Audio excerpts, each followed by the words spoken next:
Good evening. Tonight we're going to be roasting a batch of coffee in the Hottop coffee roaster. It's slightly more pretentious than the popcorn popper. Some very generous friends of mine gave me this coffee roaster as a gift. They'd been using it for a while and they actually moved on to bigger and better coffee roasters. And first step, we're going to turn on the power button. I'm going to go ahead and start the auto cycle. It'll start to preheat. So unlike the popcorn popper method, I actually do measure the beans. I measure them in grams. So we're going to do a 200 gram batch.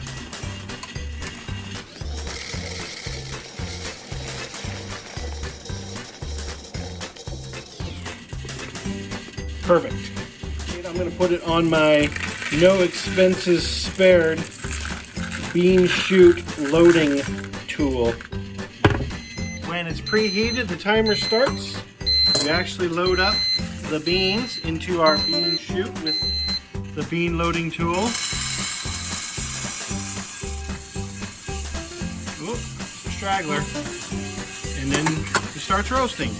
You can adjust this by time, temperature, fan speed, heat. You can also save your own roast profile. The fancier coffee roasters made by Hottop allow you to hook up the software so you can really dial it in scientifically. I just like to use the auto roast because I'm a basic man. See the beans moving around in the drum there? Time keeps ticking into the future and the temperature's going up. You can really see the difference in the controlled roasting of a Hottop coffee roaster, because in the time that's elapsed so far, the temperature has been going up gradually, whereas if we use the popcorn popper, we'd already be done with the roast.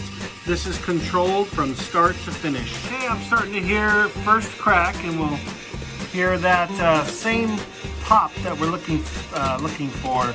It's that sound of popcorn popping.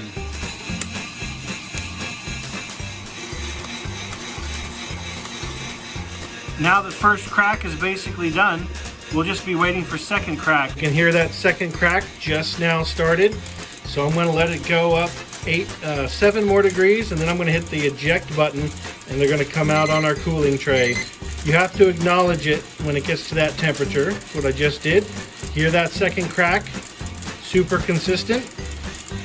And now we're ready to eject the beans.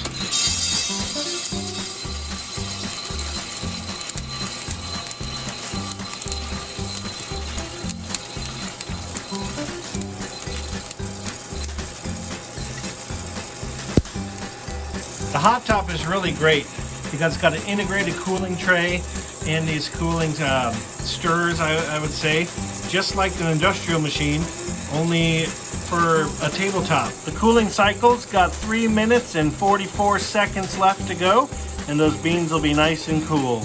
All right, cooling cycle's reached its last 9 seconds. It starts going off to let you know your fresh coffee is ready to go. 2, 1, and she done. One extra step that you do got to do if the chaff tray inside the machine doesn't get all your chaff is sift through it and blow out any chaff that you have. So I'm going to do a little blow and pour here. It's best to use the bitter winter wind that makes you sad, but I'll use a fan here off camera and get this all cleaned up. One of the more important parts about having a roaster like this is that you've got to take the time and clean it up afterwards and make it ready for the next roast.